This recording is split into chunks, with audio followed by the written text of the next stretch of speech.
राजस्थान के जैसलमेर निवासी जलालुद्दीन भी उपराष्ट्रपति का चुनाव लड़ेंगे। उन्होंने 11 अगस्त को उपराष्ट्रपति चुनाव के लिए नामांकन दाखिल किया है। जलालुद्दीन अब तक कई चुनाव लड़ चुके हैं। उन्होंने छात्र संघ, वार्ड पंच, विधायक और सांसद समेत कई और भी चुनाव लड़े हैं। उन्होंने अब सीधे उपराष्ट्रपति चुनाव में अपनी ताल ठोक दी है। बता दें कि जलालुद्दीन जैसलमेर के भावुका गांव के निवासी है। उपराष्ट्रपति पद के लिए नामांकन भरने के बाद जलालुद्दीन ने क्या कुछ कहा, सुनिए। मैं एक विद्यार्थी हूँ हरदेव जोशी जन संस्था विद्यालय जयपुर में, जो अभी मैं फाइनल ईयर का स्टूडेंट हूँ। और अभी जो महामहिम का जो पद खाली हुआ था, उसके बाद से मुझे उपराष्ट्रपति के पद को लेकर बहुत ही इच्छा हो रही थी कि मैं भी वहाँ क्या फॉर्म भर सकता हूँ। तो मेरे कई पत्रकार साथी थे, तो उन्होंने मुझे बताया कि जलालुद्दीन आप फॉर्म भर सकते हो, आप जाओ, हम आपकी मदद करेंगे पूरी। तो मेरे तमाम जो पत्रकार साथी थे विश्वविद्यालय के, उन्होंने मुझे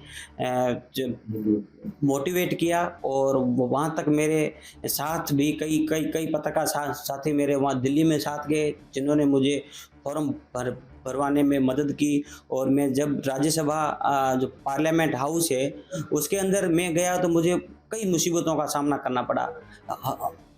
वहाँ पे जो उनका प्रोटोकॉल होता है, जो एक सुरक्षा होती है राज्यसभा की, उनको मद्देनजर रखते हुए तमाम सुरक्षा एजेंसियों ने मुझे और मेरे बारे में पूरा बायोडाटा जानने के बाद मुझे जो राज्यसभा के महासचिव होते हैं, जो सेक्रेटरी होते हैं उपराष्ट्रपति महोदय के, वहाँ तक मुझे वो मेरा नामांकन था वो मैंने वहाँ पे जमा करवाया। और 15,000 रुपये उसकी फ़ीस होती है, वो मैंने जमा करवाई। उसके पश्चात मुझे 22 तारीख तक का टाइम दिया गया है कि आपके पास प्रस्तावक नहीं है तो आपके फार्म है वो स्वतः ही निरस्त हो जाएगा।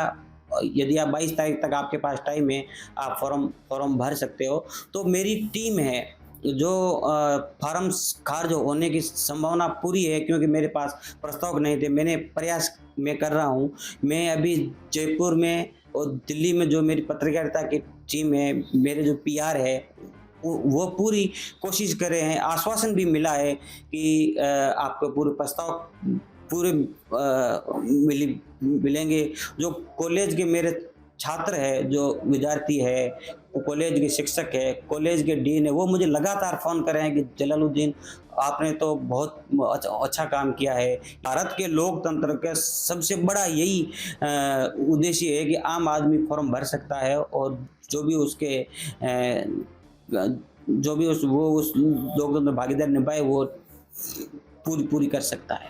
शुरू से ही साहब, मैं जब स्कूल टाइम में पढ़ता था गांधी बाल मंदिर में, तो जब वो मैं क्लास में मुझे मॉनिटर बनाया था, तो वहाँ से ही मेरी इच्छा हो गई थी कि साहब यदि जिम्मेदारी कोई भी होती है वो बड़ी चीज़ होती है, उसको कैसे निभाया जाता है। जिम्मेदारी यदि पद मिलता है तो व्यक्ति उसकी जनता की सेवा कर सकता है, या मतलब आम आदमी जो एकदम गरीब आदमी है, जहाँ से मतलब आदमी कहीं शहर में कहीं भी कार्यालय में नहीं पहुँच पाता है, वो सरकारी योजना हो चाहे कोई भी काम हो, जब तक उसको जागरूक नहीं होगा तब तक वो व्यक्ति काम नहीं कर सकता। काम करवाने के लिए किसी के पास पद होता है तो वो काम आसानी से काम वो कर सकता है और वो आम आदमी की भी काम करवा सकता है।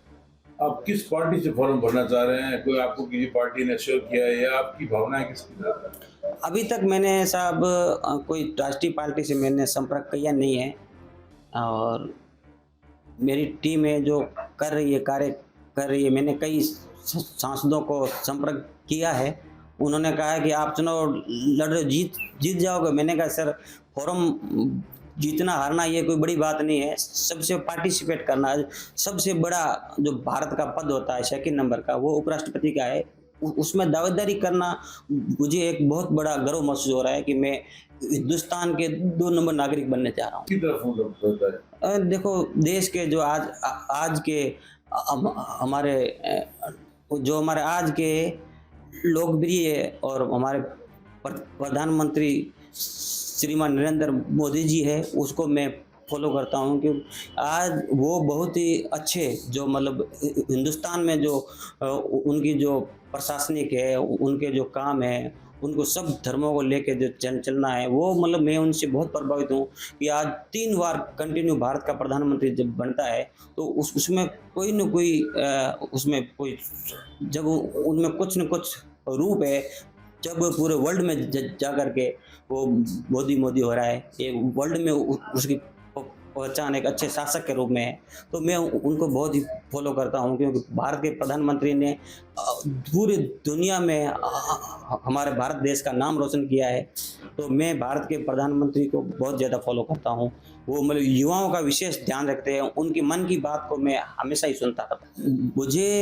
मैं कल मैं 12 बजे जब यहाँ जैसलमेर पहुँचा था ट्रेन के माध्यम से, तो मुझे कई लोग रेलवे प्लेटफॉर्म पर मेरे से मिलने आए, जो मेरे साथी थे, मेरे चाहने वाले थे, मेरे रिश्तेदार थे, मित्र थे। सभी ने मुझे कहा कि यार बहुत गर्व हो रहा है कि आप उपराष्ट्रपति का आपने फॉर्म भरा है, ये हम मान नहीं सकते, आप वहाँ पहुँचे कैसे? तो मैंने उनको पूरी वो बताई कि भाई भारत का लोकतंत्र है, उसमें कोई भी आदमी है, वो भारत के लोकतंत्र में नागरिक ही राजा होता है। तो मैंने उनको कहा, तो उन्होंने कहा आपको बहुत गर्व हो रहा है, आप आगे बढ़े और हम ये सब दुआ करते हैं कि आपका नामांकन खारिज नहीं हो और आपको प्रस्ताव मिले और आगे आप जो भी प्रक्रिया होती है वो पूरी करें। मैं एसपी साहब के पास गया था, एसपी साहब ने तो मुझे बहुत ही अच्छा सम्मान दिया और मुझे बिठाया कि आप उपराष्ट्रपति की दौड़ में हो, आप यहाँ हमारे आए हो, आपका स्वागत है, हम आपको उज्जवल भविष्य की कामना करते हैं। उन्हें हमें बधाई दी कि शुभकामनाएं आपको कि आप इस बड़े महामहिम पोस्ट की ओर दौड़ में हो, आपको शुभकामनाएं। एसपी साहब ने बहुत अच्छा संपर्क और मुझे पुलिस प्रोटेक्शन के लिए भी कहा, लेकिन मेरे को जरूरत नहीं थी, इसलिए मैंने कहा, मैंने मांग भी नहीं की। आपने पहले कहाँ फॉर्म भरे और इस फॉर्म भरने का शुल्क आपने किसने चुकाया? मैंने पहले वार्ड पंच के रूप में मैंने फॉर्म भरा और चुनाव भी लड़ा था। मैंने लड़ा, एक वोट से मैं चुनाव वार्ड पंच का हारा था। उसके बाद मैंने लोकसभा का लड़ा नहीं, फॉर्म भरा था। विधानसभा का छात्र संघ में मैंने कॉलेज में जयपुर जाके मैंने वहाँ पे भी मतलब दावेदारी की और मेरे जो शुल्क 15,000 लगता था वो मेरे कॉलेज के तमाम साथी थे, उन्होंने मुझे शुल्क के रूप में पैसे उन्होंने दिए थे जो मैंने जमा करवाए।